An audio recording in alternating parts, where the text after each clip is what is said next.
പേമാരിയും മിന്നൽ പ്രളയവും ന്യൂയോർക്ക് സിറ്റിയിൽ വൻ നാശം വിതച്ചു. ഇതിൻ്റെ അമ്പരപ്പിക്കുന്ന ദൃശ്യങ്ങളാണ് പുറത്തു വരുന്നത്.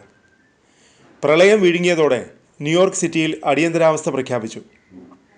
പേമാരിയെ തുടർന്ന് അക്ഷരാർത്ഥത്തിൽ ന്യൂയോർക്ക് സിറ്റി സ്തംഭിച്ചു. മണിക്കൂറിൽ 2 മുതൽ 3 ഇഞ്ച് വരെ മഴയാണ് ഭൂരിഭാഗം പ്രദേശങ്ങളിലും പെയ്തത്. ചില പ്രദേശങ്ങളിൽ ഒരു ദിവസം 8 ഇഞ്ച് വരെ മഴ ലഭിച്ചു. ഇതേ തുടർന്ന് മാൻഹട്ടൻ, ക്വീൻസ്, ബ്രോങ്സ് എന്നിവിടങ്ങളിൽ നാഷണൽ വെതർ സർവീസ് അടിയന്തര വെള്ളപ്പൊക്ക മുന്നറിയിപ്പുകൾ നൽകി. കനത്ത മഴയിൽ ഡ്രെയിനേജ് സംവിധാനങ്ങൾ തകർന്നു. ഇതോടെ വെള്ളത്തിൽ മുങ്ങിയ പ്രദേശങ്ങളിൽ നിന്ന് ആളുകളെ ഒഴിപ്പിച്ചു. ഗതാഗതം താറുമാറായി. അടിയന്തര സേവനങ്ങൾ പ്രതിസന്ധിയിലായി.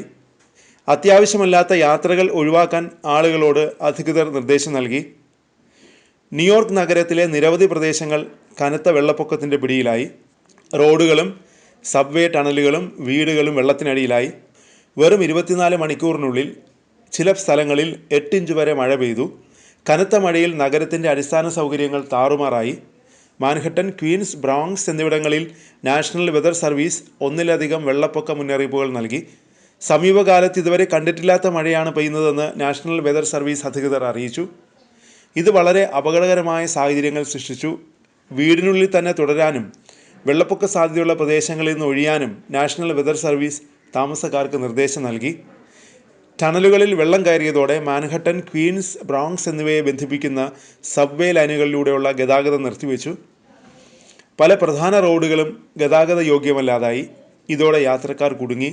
സ്കൂളുകളും സ്ഥാപനങ്ങളും അടച്ചുപൂട്ടി. അടിയന്തര സാഹചര്യങ്ങൾ കൈകാര്യം ചെയ്യാൻ ആശുപത്രികളും അവശ്യ സേവനങ്ങളും അധിക സമയം പ്രവർത്തിക്കുന്നുണ്ടെന്നും അധികൃതരെ ഉദ്ധരിച്ച് മാധ്യമങ്ങൾ റിപ്പോർട്ട് ചെയ്തു. മിന്നൽ പ്രളയത്തിൻ്റെ തീവ്രത വിവരിക്കുന്ന റിപ്പോർട്ടുകളും പുറത്തു വരുന്നു. ക്വീൻസിൽ നിന്നുള്ള ഒരു താമസക്കാരൻ പറയുന്നത് നഗരം ഒറ്റ രാത്രി കൊണ്ട് വെള്ളത്തിനടിയിലായതുപോലെ തോന്നിയെന്നാണ്.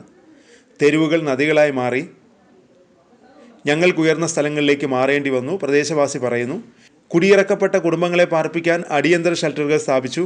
ഭക്ഷണം, വെള്ളം, അവശ്യവസ്തുക്കൾ എന്നിവ നൽകുന്നതിനായി വിതരണ കേന്ദ്രങ്ങളും തുറന്നു.